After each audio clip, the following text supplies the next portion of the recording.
All right. Good evening, everyone. We've got a good show here, folks. We are going to, where are we here? Going to open up the meeting. It is 7 o'clock, and we're going to start off with the flag salute led by Diane.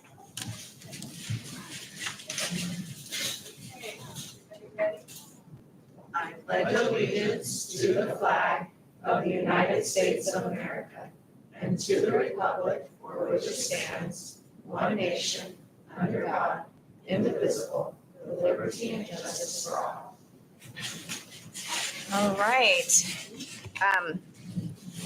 You may notice that we have two of our trustees not here with us tonight.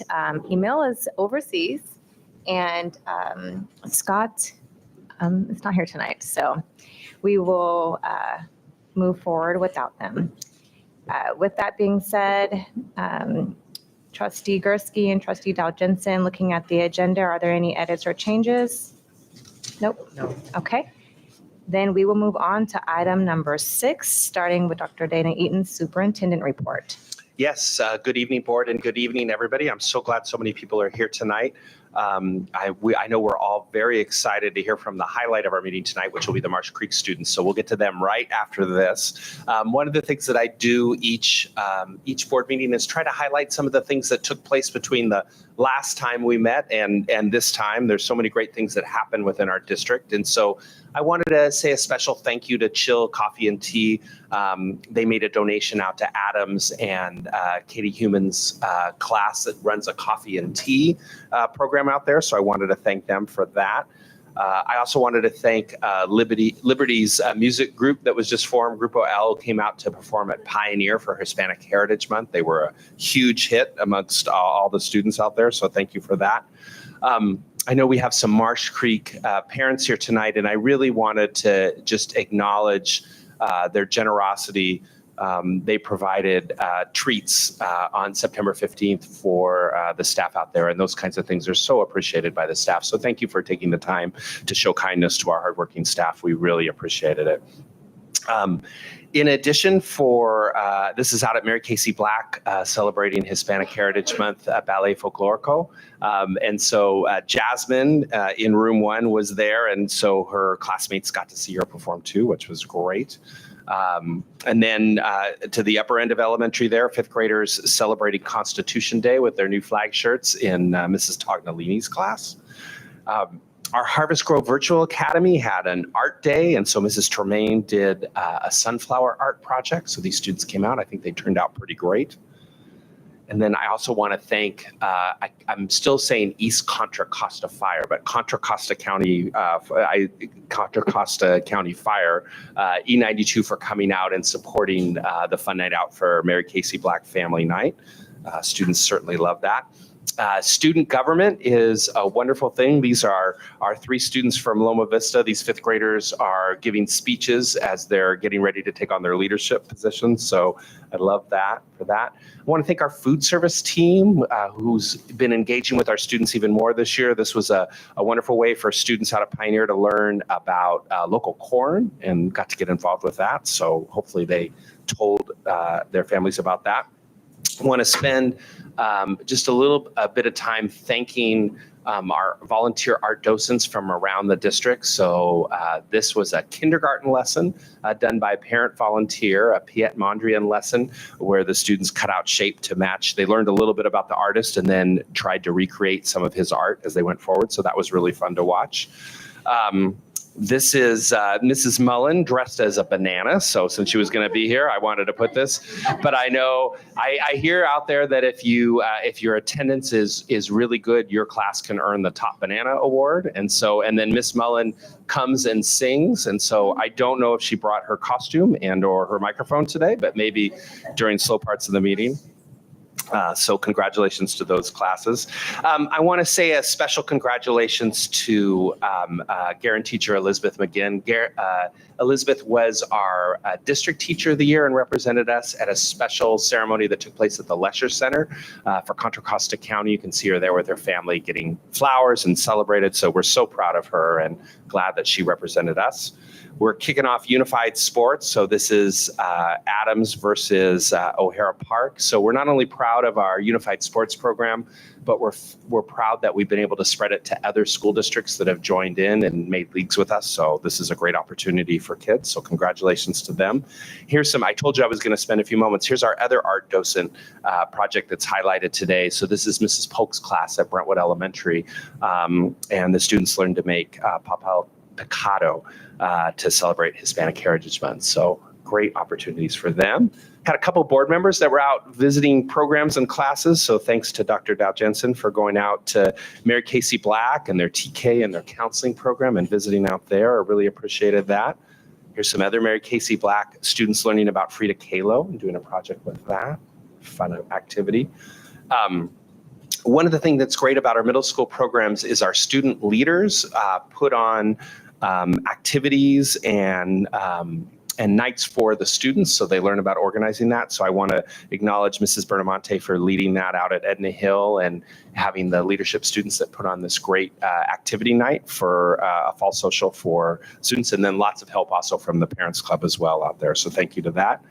This was a neat day for us, in that we were able to take Isaac Montañez out to see Isaac R. Montañez Elementary School in construction. So you can see there a picture with Danielle Dobbin in front of the school, who's going to be the school's principal. And then John Novero giving him an overview there with Danielle, and talking about what's been constructed so far. And of course, John, who is the vice president of RGM and in charge of our construction management firm, was also Ike's fourth grade student. So that was a fun thing. So just a neat thing coming together, and watching him and Ike walked the whole way, walked all the way through it. We were trying to keep up with him, and that man is 87 years old, going on 42. So impressive guy. I want to, Justine Melendez has started this special thing recognizing some of our wonderful special education professionals across the district. So congratulations to Kelsey Philly and Eric Holstrom, who were honored at Edna Hill and Ron Nunn with a special celebration. It's great for them. We have some more Ballet Folklorico from Klaus Spanish Academy that came out to Loma Vista Elementary on September 28th. And then another board member that was out visiting Room 18 and talking about how she supports the School for Community Helpers Week. So thank you, Stephanie Williams-Rogers, our board president, for going out there and visiting.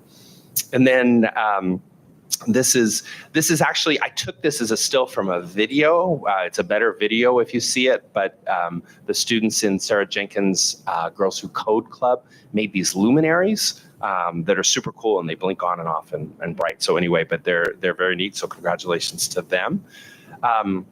Field trip out for Marsh Creek on October 19th. Second graders went out to Big Break. Learned about important things in this area, about how a delta's formed, and got to learn about river scat or river otter scat and birding. I guess that's an important difference there, and then the salmon life cycle as well. So, and then I had the opportunity out on October 20th. This was last week, to go out to a wonderful Special Olympics soccer tournament that took place at Heritage High. So I really want to thank Heritage and Special Olympics for hosting it. We had so many teams out there. They did such a great job. So it was really a special day. We're getting into Halloween, and so Mary Casey Black had their Spooktacular event. Lots of Halloween and fall-themed activities for families this time of year. So thank you to all the Parents Club who are doing that. And then this just took place, I think yesterday, is the kindergarten classes from Ron Nunn Elementary got to go out to Three Nuns Farm and got a special visit from Ron and Shirley Nunn. So that was a fun thing for them. And then we also have a birthday in the house. So in addition to presenting her school, it's also Principal Teresa De Alfonsi's birthday today. And I asked her how she'd like to celebrate it. She said, I'd like to be right here with you tonight. And so I think we should all sing happy birthday to Mrs. De Alfonsi, okay? 1, 2, 3. Happy birthday to you. Happy birthday to you. Happy birthday to you. Happy birthday to you. And 1 second, and then there's another version. It's Happy birthday to ya. Happy birthday to ya. Happy birthday. Just thought I'd throw that in there. All right. All right. Very nice. Well, with that, I'll conclude my report and I'll turn it over to Mrs. D'Alfonsi. At the bottom and the back, there's a little tiny green button. It'll turn your green on. All right, board, thank you for inviting us to share one of our programs from LCAP Goal 4. These are our junior coaches. And after the pandemic, one of your concerns was the physical activity of students. And so you allowed us to use some of our LCAP, our COVID recovery money for physical activity programs. And so that's when we brought the junior coaches. So this is our third year implementing the program. And I'm not going to tell you about the program. I'm going to let them tell you about the program. And the presentation is led by our amazing top banana herself, Mrs. Angela Mullen. So go ahead, Mrs. Mullen. All right. Maybe. There we go.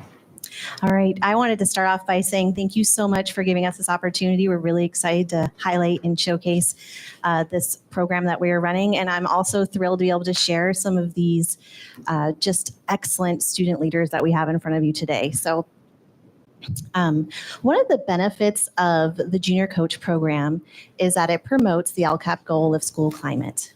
And what we're seeing is that students are empowered on the playground.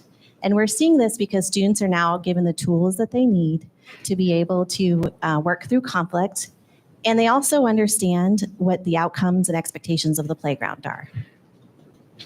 One of the foundations of this program is student leadership. And so you're going to see that our student leaders here are able to facilitate play on the playground. You're also going to notice when you observe the playground at Marsh Creek that there is different structured play going around the playground and meaningful physical activity, and that is very intentional. Okay. So some of the outcomes of our program that we are already noticing is that we're really starting to rethink and reshape the way that recess looks. And that is a lot due to our campus supervisors, and I have one here today, but they've really embraced this program and they embody it and they run it very smoothly every day. Another piece that you're going to see is that our students have the ability to be able to really work as they are out on the playground and work through their conflicts. And they also have the ability to be able to know how to go to help, which is something that we were seeing that we need a little bit of support on. But probably the most important thing that I've seen is the leadership opportunity. So we love the fact that we have another place on campus for leaders to be able to shine. And we've also noticed that some of the students that might be more shy, that you don't notice in the classroom, are just excelling as our junior coaches. Besides that, probably the most important thing, I'll keep saying that, is that it builds a place for everybody. So you're going to see multiple different places on the playground, and you're also going to notice that every student has a spot to be to enjoy, and they don't have to wait to be invited. They're part of it. So we really love that part of it. Okay, I'm going to hand it over to our amazing junior coaches. Hi, my name is Catalea. Hi, my name is Elijah, and we are going to lead a playground promise with you. The playground promise is shared every day with the students before they go to recess. We do this so students know and are reminded what the rules and the expectations are on the playground. We are going to lead you in the playground promise. Okay, when I say Marsh Creek, you say Hawks. Marsh Creek. Hawks. Marsh Creek. Hawks. Playground promise. Be respectful. Be respectful. Be responsible. Be responsible. Be safe. Be safe. Be kind. Be kind. Rock it out. Rock it out. And have fun. And have fun. The games of the week are Rochambeau Relay, Gaga Go, Play Structure, 6-lane soccer, and 3-line basketball. I'll dismiss you when you're quiet and straight. Hi, my name is Jackson, and we use Rock It Out anytime there's a conflict on the playground. Some of the times we use Rock It Out are when students are arguing about who has the ball or whose turn it is or who's going first. I'm going to help the two of you solve a conflict today. We are going to practice Rock It Out. Can I please have 2 board members to come up and practice Rock It Out? Alrighty. So you guys are gonna basically do rock, paper, scissors, and then whoever wins, like they go first or they get the ball. Okay. You ready? Alright. Yeah, you get the ball or you get to go first. Or Give them a round of the conflict is. This helps on the playground so kids don't argue. We're going to share some games we play at Brush Creek. Duck Duck Goose is an example of a game that we play with our younger students. Here you could see our kindergarteners enjoying a game. I enjoy leading these games because I get to be a leader with the younger students as well as help them understand how to play the game and stay safe. Hi, my name is Akuna, and I get to talk to you about Gaga Go today. What I like about Gaga Go is that it is a fun and fast-paced game that gets a lot of kids involved. Each kid can play multiple times during one recess. I love how everyone learns how to. I love how people get super happy when they win, and even if they don't win, they are still happy because they love playing the game.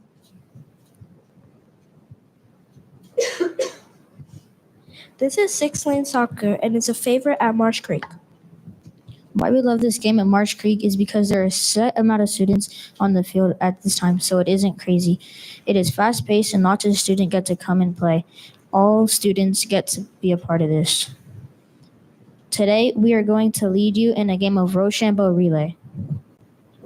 I need 2 board members to volunteer.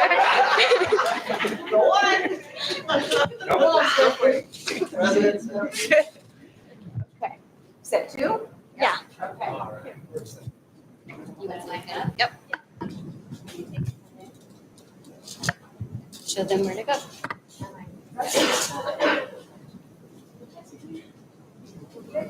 I had no Jackson. I'll take your stuff, sweetie.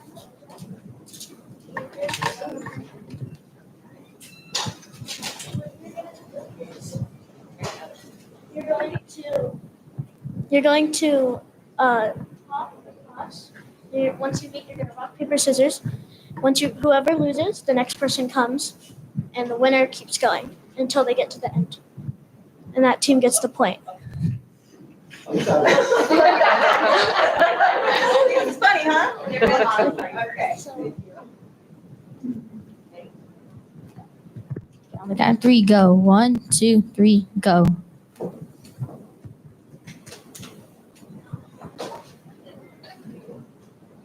Okay. Boom. So now you go. Now you go.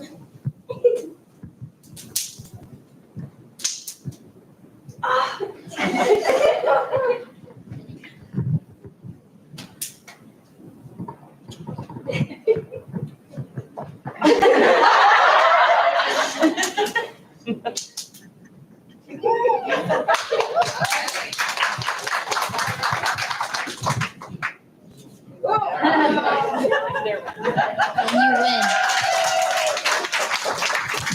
So as you can see, that's a favorite at school, and it's very fast-paced, so all the kids get to be involved in it. We also wanted to share the staff voice about our program here, and some of the things I wanted to highlight were that staff feels like students are given a chance to shine and be leaders, and then they also love that the expectations for being responsible, kind, and safe are taught to the students. I'm going to share with you one of our amazing campus supervisors, and she's going to talk about how she feels about the program too. Hi, my name is Tiffany. I've been helping with the junior coach program for the 3 years since we started. At first, I will tell you, we were very skeptical in our training because we did not think the kids were going to get behind all of this, the way that we changed all the games and made it more of like a structured type setting. But it didn't take long. Honestly, we were kind of shocked. But we really like the coaches, when they're on the playground with us, they can be an extra set of eyes. If one of the campus supervisors has to walk away, they can stay at the game. They can come and alert us if someone falls, if someone needs extra help.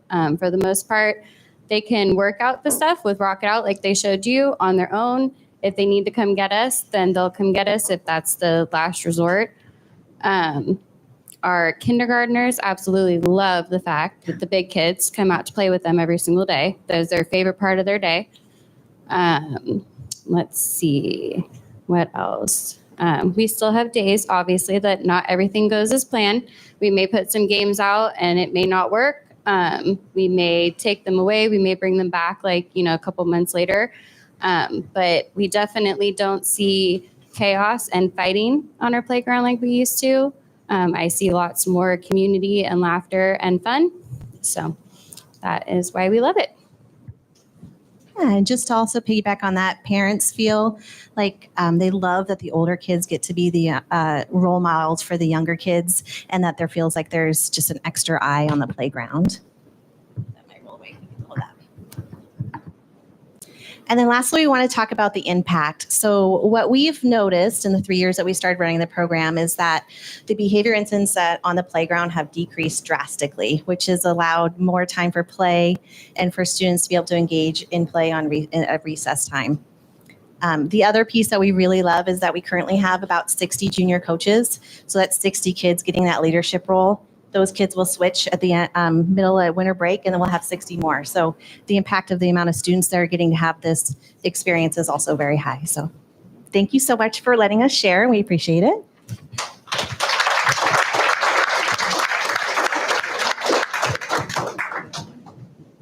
So before these amazing junior coaches return back to their seats, I have certificates. So when you hear your name called, please come and get your certificate. Akuna, thank you for being a junior coach. Catalea, thank you for being a junior coach. Jackson, thank you for being a junior coach. Chloe, thank you for being a junior coach. Juliet, all right, thank you for being a junior coach. And Elijah, thank you for being a junior coach. Thank you. And thank you, campus supervisor. Appreciate it. And Banana. All right. You guys were awesome. Thank you so much for coming to our meeting. Parents, thank you so much for bringing them out tonight. We really appreciate it. Like I said, you're welcome to stay for the meeting. We'd love to have you, but we'd understand if you have to go. Mr. Gursky was really disappointed he didn't get the hula hoop. I know.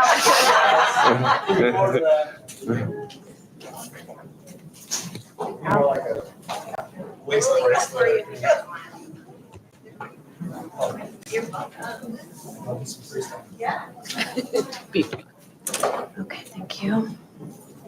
All right. So before we wrap up with agenda item number 6, are there any board member comments or committee reports? Not at this time for me. No. I feel like I went to an interagency meeting recently, like last month, was it? Or recent? It was right before break. Okay. Yeah. So attended the interagency meeting, and we learned about the city of Brentwood's tobacco policy and what they're trying to do to reduce smoking in the high schools. And we also were able to talk a little bit about the SROs and some of the support that they're providing on campus. So I find that the interagency committee meetings are very helpful to bring all the city agencies together to talk about opportunities amongst ourselves or even challenges that we might be facing. And I find that we're really coming together to try to figure it out collectively. And it's really great to have Los Medanos College as well represented in those committee meetings, because there's a lot of opportunities for pipeline, even from middle school through high school. So I really enjoyed going to those meetings. So with that, let's move on to item number 7, which is public comments. So at this time, the public is permitted to address the school board on items that are on the consent calendar, requests for future agenda items, and items that are not on the agenda. Remarks are limited to 3 minutes per person, and while we encourage your comments, unfortunately, state law prevents us from discussing items that are not on our meeting agenda. Public comments can be made at this time or during the appropriate agenda item. We do take these items very seriously, and if appropriate, staff will follow up We did receive one written comment, and that will be posted tomorrow. So I'll take a motion to open public comments. Move that we open public comment. Second. All right, all those in favor? Aye. Aye, so moved. So we will open public comments, and I have 2 speaker cards. So I will start with Sue Lackey. Hello, board. Hello, everybody. Sue Lackey. I work at Edna Hill. I teach 6th grade math and science.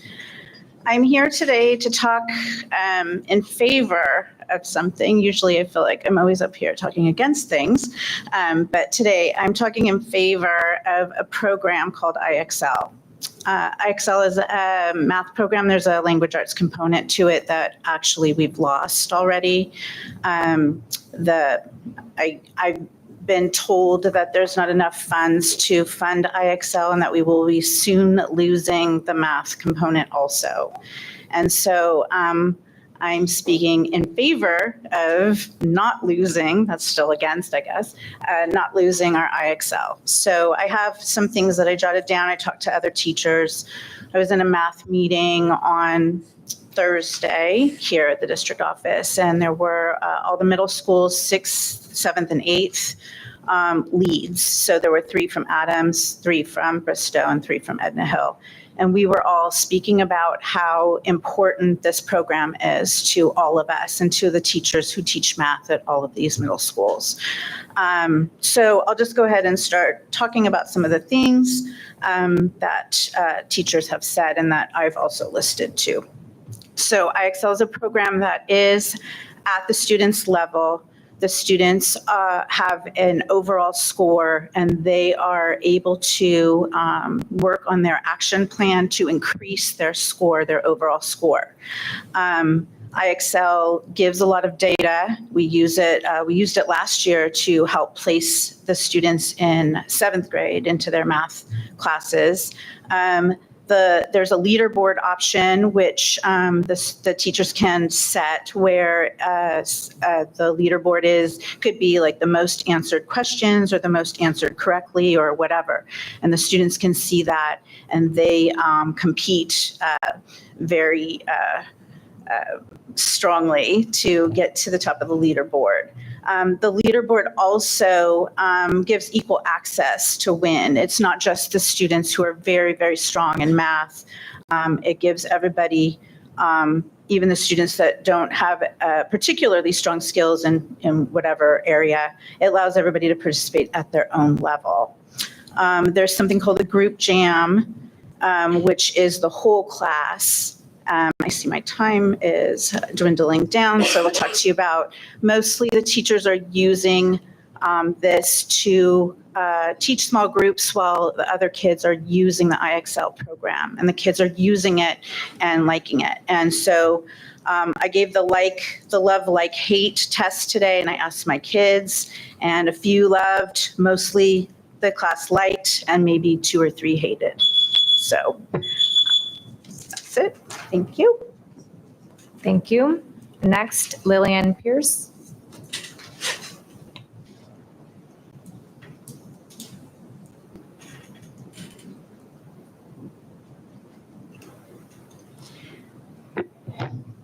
Good evening. I'm here representing the Brentwood Regional Community Chest. For those of you who are not familiar with our history, I have some brochures that I can hand you that gives you a little bit of an explanation. We have been doing this program for probably, I know it's over 50 years. Nobody can determine exactly when we started. What we do is we provide food and gifts for families in the Brentwood, Knightson, Byron, and Discovery Bay communities. Oakley, Friends of Oakley take care of the families from, I can't speak English, take care of the families from Oakley and Bethel Island. We work hand in hand with them, and their distribution day is always the day after hours. We give families boxes, the big cases of corn full of non-perishable food, and and a turkey dinner to cook for themselves, everything they need, including the turkey, and a gift for every child in the house under 18 years old. We're a completely volunteer organization. Everything we receive is donated to us, including the funds to purchase the turkey dinners and whatever gifts we don't receive for the students. Our barrels are going out in the community in next week, the beginning of next week. Feel free to drop gifts, food, send us a check. I see lots of faces in this room who've been here many, many, many times.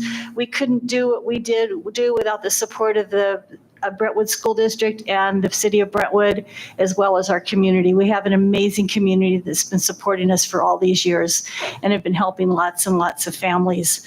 Also, if our registration dates are on this brochure, so you can send people that you know may need help for the holidays. If you know of a family, especially the principals in the room, if you know of a family who needs help and they're reluctant to sign up, just give me a call. Ask Dana to have them, or give Dana the contact information. I'll call them. I don't tell them where the information comes from. If they push me, I say Santa called me. Our distribution date is December 16th at Brentwood Elementary School. We sort and pack the night before. Everyone's welcome to come and help. That's it. Did I forget anything, Dana? No? Okay. Eric rolled his eyes when I was at Liberty.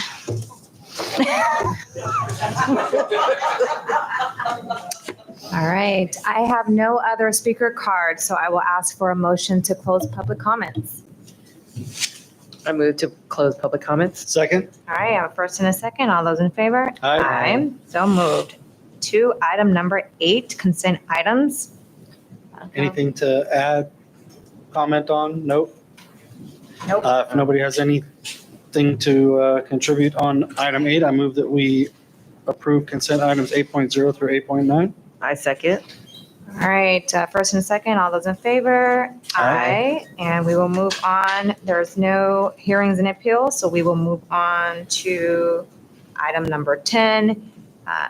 10 no, nothing to report out of closed session, so 10.1. Can I have a motion? Move that we approve the stipulated expulsion of student number 08-2023-02. I second. Okay, first and a second, all those in favor? Aye. Motion carries. Moving on to item number 10.2. Move that we approve the stipulated expulsion of student number 08-2023-03. I second.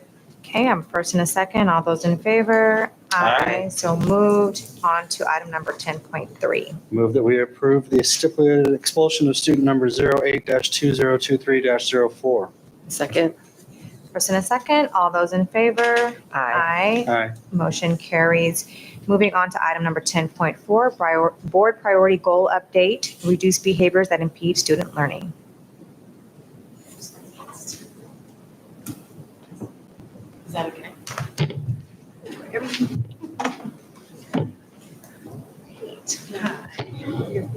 Oh, yes, is that on? Oh, yes. Sorry, my first time. Yep.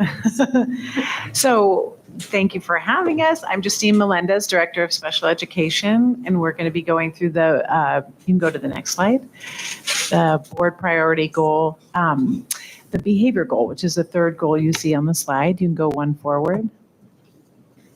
So this goal is to reduce behaviors that impede learning, and our focus this year is providing behavior support, consistent SEL program for all students, and reducing suspensions and expulsions. You can go forward. So we have a saying in special education, and it's that behavior is communication. And we often use this saying for students who are nonverbal because they can't speak. So we just read their behavior and interpret their behavior. But this is actually true of all behavior. So positive behaviors like timeliness, reliable and regular attendance, productive engagement, motivation, collaborative participation, all of those behaviors tell us that a child and even a staff member feel engaged and they feel part of a greater process. Our junior leaders are a perfect example of that. So they feel like they're participating in something meaningful for them. Now, conversely, behaviors like poor attendance, chronic tardiness, lack of engagement, lack of motivation tell us that somebody doesn't feel engaged in the process. They don't feel like they're meaningfully participating. Same is true for staff and students. So those are the behaviors that impede learning, what we call negative behaviors or non-productive behaviors. So behavior and culture, school culture, are totally intertwined. They're related 100%. And again, that was a perfect, actually, example from Marsh Creek, because we could see those students who felt like they belonged and students who were actually playing and participating. They're improving the school culture, and they're actually reducing the amount of incidents that go to the office during recess. So the data kind of shows that. So the hypothesis is behavior and school culture. It's not even a hypothesis, has been proven. They're intertwined and interdependent. And you can have a positive school culture if you develop the positive behaviors. You can go to the next slide. So what we would like to accomplish is to improve school culture. And what that looks like is we'd have higher student engagement, better student outcomes, better positive relationships between students and staff, more time on task, students feeling supported and that they belong, and also staff feeling supported and that they belong. Okay, and I take over from here.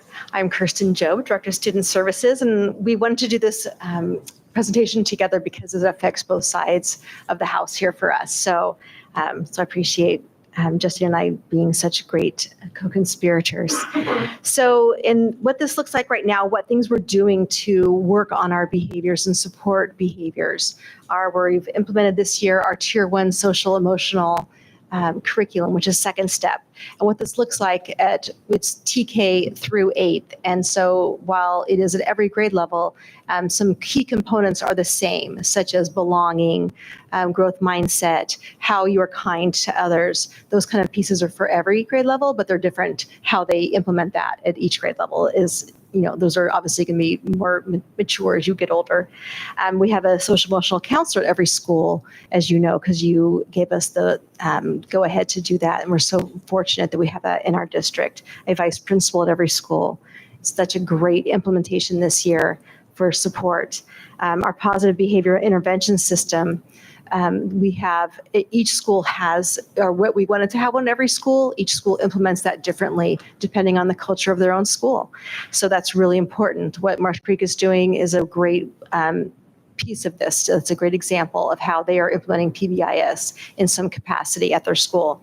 There is some piece of restorative practices at every school. There's different levels. There's different ways of engaging. So we are making sure that we restore systems. So we have a way of intervening for kids so that we are making sure that there is other means of correction at every single school site.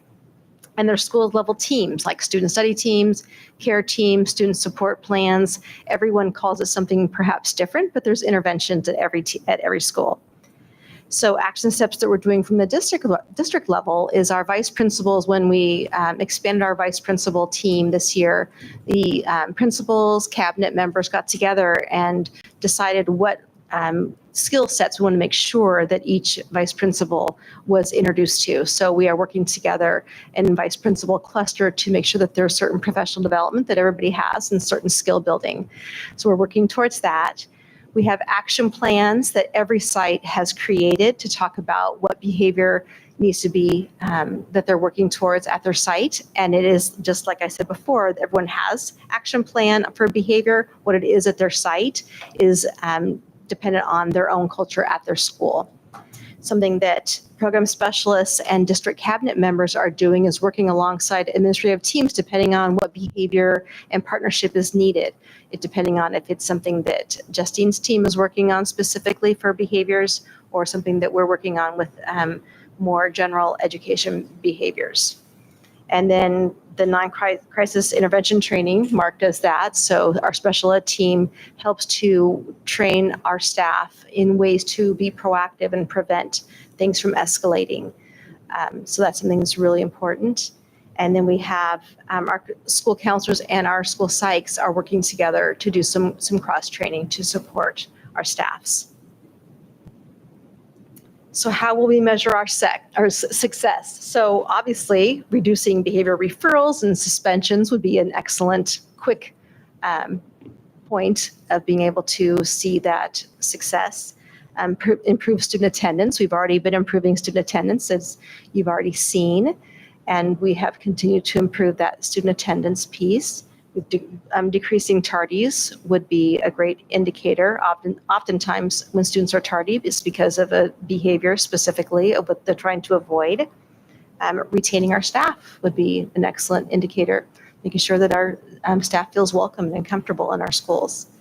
And then our California Healthy Kids Survey, which our schools are taking right now, they're a part of that for students in 5th and 7th grade.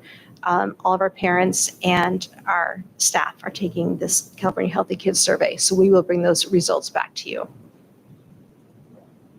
And then also how we'll be measuring our success is our goal for from the dashboard from last time to this time. It'll be to reduce our suspensions from 2.8% to 2.3%. So what that looks like, those percentage points are kind of arbitrary. So what that means is that a 2.8 percentage, each percent with a school district of almost 10,000 is about 100 kids.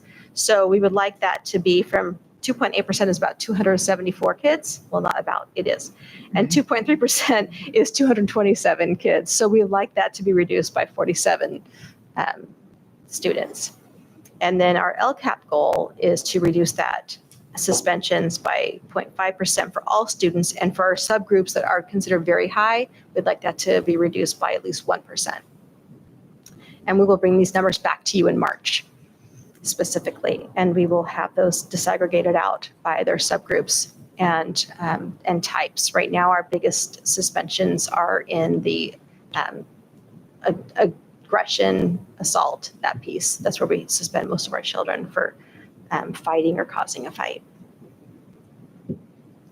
So the suspension data here is from the dashboard. We don't have the new one for this year, but we will bring that next time. But the suspension data for all students is what I shared, the 2.8%. And what counts on the dashboard is if a child who's been suspended at least one time counts in that. And a student who's been suspended multiple times is still only counted once.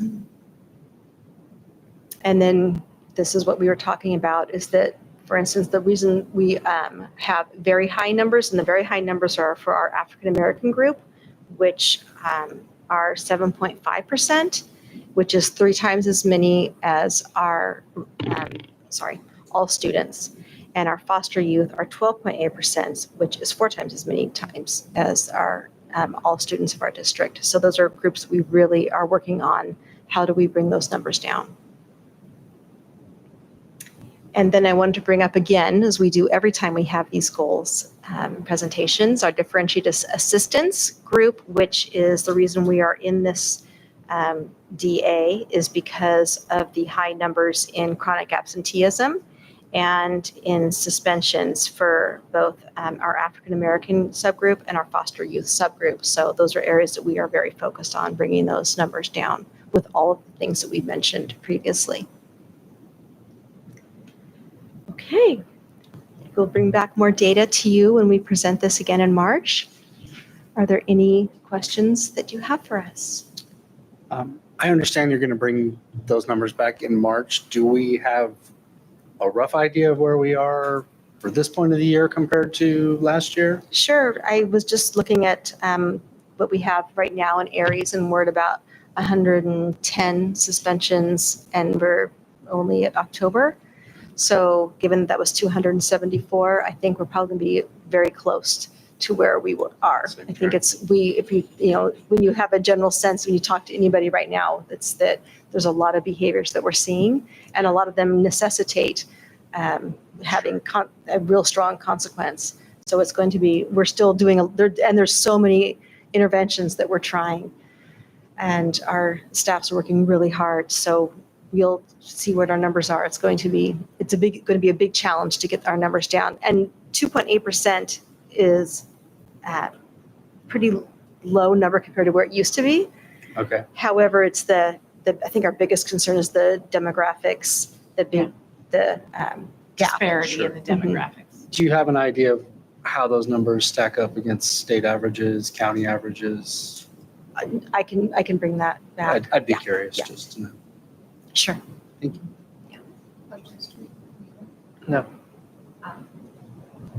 Thank you for this update, and I appreciate you providing the actual numbers in addition to the percentages to make it real, for me at least. And I would just, I think this is a great update. I just am curious, and maybe coming back in March, if you can share, if we're engaging students as a stakeholder in this to get their feedback on what they think is going to be helpful for them. I hear a lot about staff and counselors and such, but I feel like I'm not hearing about the student voice in this. And I think they have a lot to offer us for us to learn from their lens. And I would like to hear how we're engaging them in this effort as well. Absolutely. Thank you. Yeah. Great. All right. Well, I had one more. okay, go ahead. The suspension data, is it broken down for Latino students? We have African American students, foster youth, and Latino. We brought from the dashboard from last year were our very high students, and that's why I put that in there. I'll bring back our demographics overall for everybody in March. Thank you. Thank you. Thanks. Thank you guys very much. Yeah. Awesome. Keep up the work. Look forward to the Absolutely. update in March. Thank you. All right, moving on to item number 10.5, approval of additional staffing. Yeah, good evening, board. So we're bringing you tonight an increase in staffing and student services. So we're requesting that because we are at 9,781 students.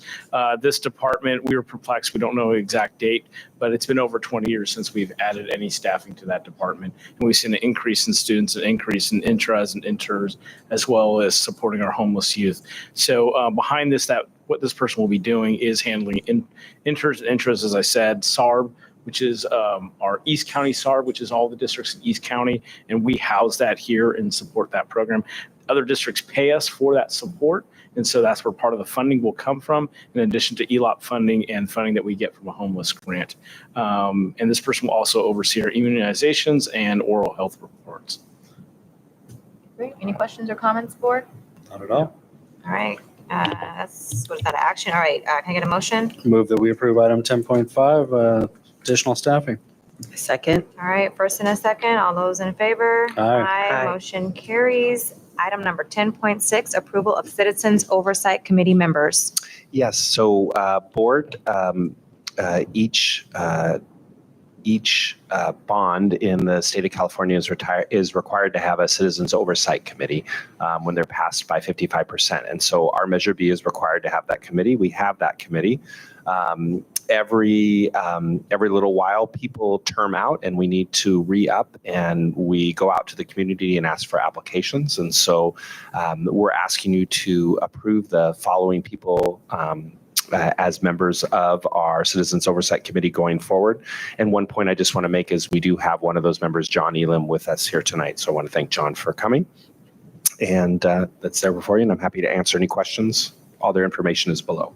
Is this a 2-year term? Yes. Okay, thank you. Anybody else have any questions?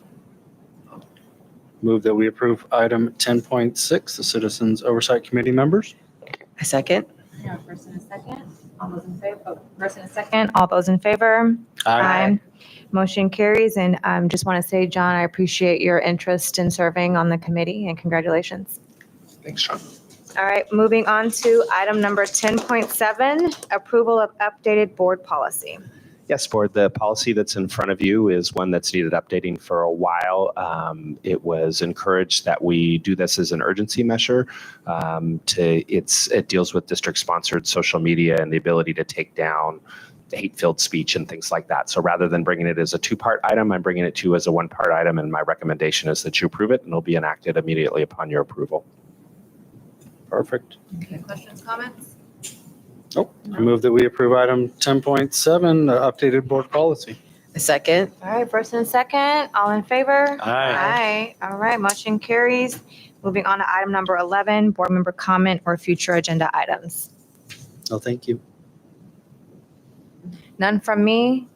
So we're going to move on to item number 12, and I'll just share that our next, we will have a special board meeting on November 8th, and then a regular board meeting held on November 15th.